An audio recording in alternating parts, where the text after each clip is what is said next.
त्याच्यावरचा जो फोटो आहे तो डॉक्टर बाबासाहेब आंबेडकरांचा.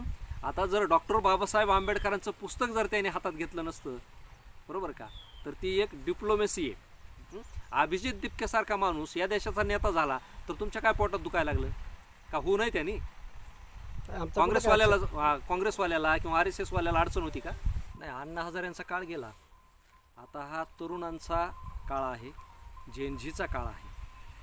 प्रश्न असा आहे की प्रचलित सत्तेविरुद्ध आवाज उठविण्यासाठी अण्णा हजारे बोलले नाहीत आणि जे आताचे जे पत्रकार आहेत त्यांच्या बोलण्याला काही अर्थ नाही. म्हणजे त्यांच्या बोलण्यानं काही सत्तेवरती परिणाम होत नाही किंवा तरुणावरती परिणाम होत नाही. म्हणजे राजकीय इम्पॅक्ट जर बघितला तर कुणीही निर्माण करू शकलं नाही. मग अभिजित दिपके या अण्णा हजारेचा पार्ट 1 असो नाहीतर 2 असो, परंतु सध्या जे काही त्यांनी समुद्र खवळीला आहे ते आतापर्यंत कोणाला जमलं नाही ना. भविष्यात त्याचे पडसाद आणि परिणाम काय होते हे काळ ठरविल. परंतु आज तरुणांमध्ये जागृती निर्माण करण्यासाठी आणि विशेष म्हणजे की तरुण रस्त्यावर उतरण्यासाठी सरकारच्या विरोधात अभिजित दिपकेनं प्रयत्न केलेले आहेत. म्हणून ते श्रेय अभिजित दिपकेनं देणं आवश्यक आहे. आजच त्यांच्याविषयी उगा काय म्हणतात भविष्य वर्तविल्यासारखी भविष्यवाणी करून काय उपयोग नाही ना. काय आज तर ते काही पार्ट 1 पार्ट 2 असल्यासारखं कोणाला दिसत नाही. आज जी ते सरकारच्या विरोधात भूमिका मांडतायत, मग ते शिक्षण असो, बरोबर, शिक्षणामधला भ्रष्टाचार असो, पेपर फुटी असो, याच्या विरोधात कोणीच बोललं नाही ना. ना विरोधी पक्ष बोलला ना पत्रकार बोलतायत, परंतु त्याचा काही उपयोग नाही. पत्रकारांचा आवाज चिरडला जातोय. म्हणून कुणीतरी मोहरक्या पुढं असणं आवश्यक आहे. विरोधी पक्ष बोलले ना, काँग्रेसचं मोठं आंदोलन झालं ना. कुठलं काँग्रेसचं मोठं आंदोलन झालं ना, पण काँग्रेसच्या आंदोलनाला ते पप्पू ठरवतायत ना, बरोबर आहे का. काँग्रेसला त्यांनी काय केलंय, निष्प्रभ करून टाकलेले. म्हणजे काँग्रेसचे असे हसं केले त्यांनी की बा काँग्रेसवाले किती जरी बोलले तर त्याचा समाजावरती परिणाम होत नाही.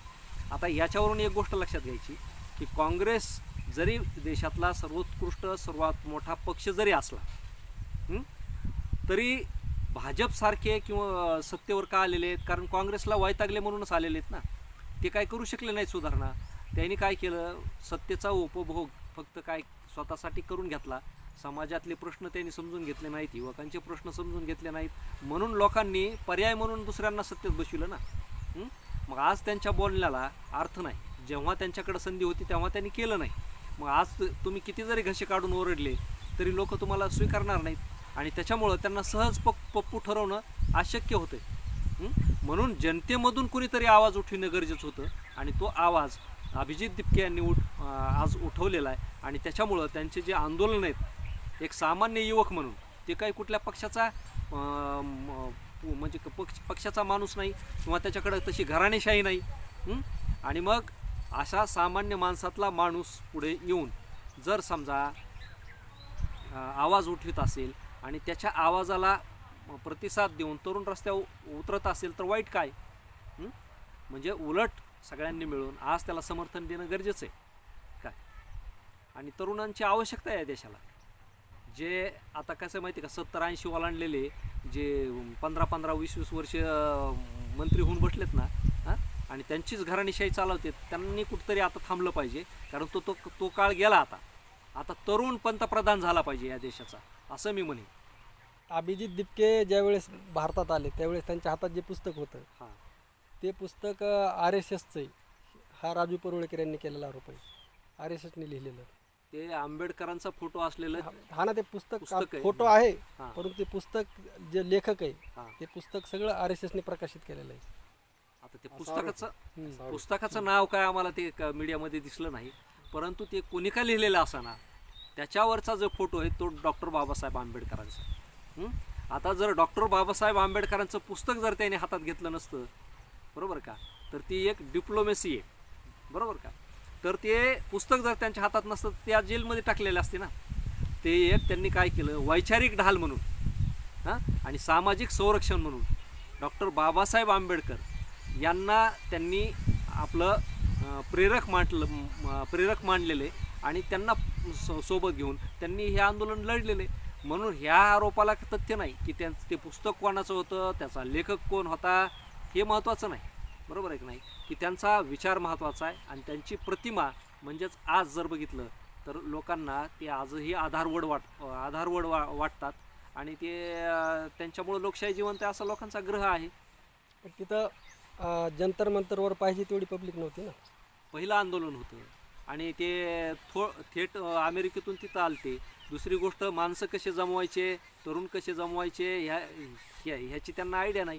आणि दुसरी गोष्ट, तुम्हाला फार मोठी संख्या कशासाठी पाहिजे? जेवढे जंतर मंतरवर लोक जमले तेवढे तर पंतप्रधानाच्या सभेला बी नसतात ना. जमतात का? त्यांना पैसे देऊन आणावं लागतात, खाऊ पिऊ घालून कार्यकर्ते आणावं लागतात, गाड्या देऊन आणावं लागतात. कुठल्याच राजकीय माणसाला स्वतःहून माणसं येत नाहीत. इथं स्फूर्तीनं आलेली माणसं आहेत ना, ते स्वयंस्फूर्तीनं रस्त्यावर आलेली तरुण आहेत. आज जर तरुण म्हणलं तर ते चहा पाणी अमुक तमुक पार्ट्या मागतात. तसली काही मागणारी माणसं नाहीत हे. म्हणजे तिथं 1000 येऊ नाही तर 100 येऊ, तुमच्या विरोधात रोष आहे ना आणि सत्य बाजू आहे ही महत्त्वाचं आहे. माणसं किती आहेत ह्याला महत्त्वाचं नाही ना. बरं ठीक आहे, लाखो माणसं आले, काय झालं असतं? नाही, काय झालं असतं सांगा ना. दबाव निर्माण झाला असता. आणि 100 माणसाचा दबाव नाही का? म्हणजे लोकशाहीमध्ये 1 लाख लोकांना किंमत आहे, 10 लाख लोकांना किंमत आहे आणि एका माणसाला किंमत नाही का?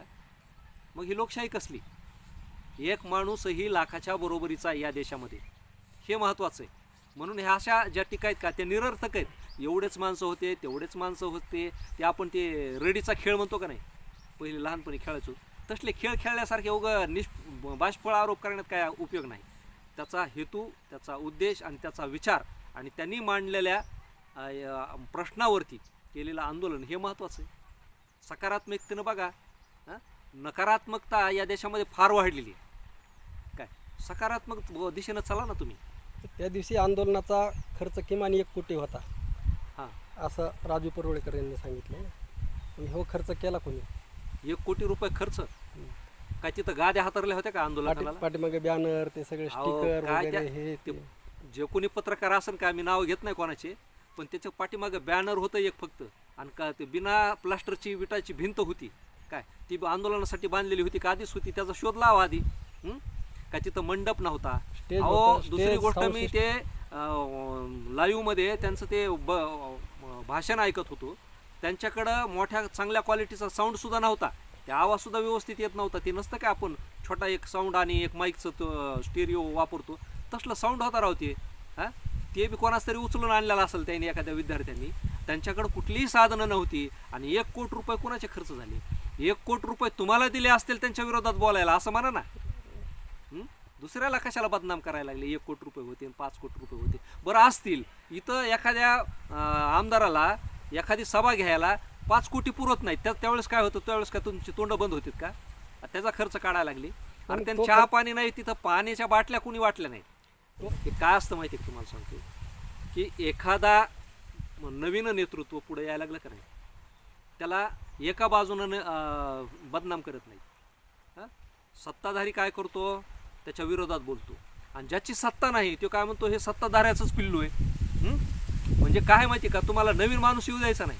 सत्ताधारी आणि विरोधातले हे एकाच माळेची मणी येतं.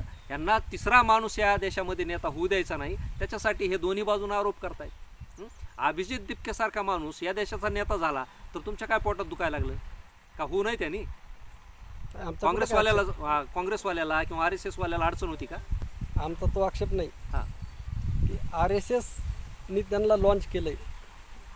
मी काय म्हणतो, करू द्या ना. ते मोदी तर जाईन ना, बरोबर आहे का नाही? चेहरा मोदी कसा नवीन चेहरा मिळेल ना. ते पुढच्या काळात ठरून आपण आज त्याचा विचार करणं गरजेचं नाही. आता त्याला अंकुर फुटायला लागलेत, त्याला फांद्या फुटायच्या, त्याला फळं यायचे. त्यावेळेस बघू हे नेमकं कोणाचं पिल्लू आहे ते. आता अभिजित दिपके यांना जी VIP ट्रीटमेंट भेटली पोलिसाकडून, त्याच्याबद्दल कसं पाहता?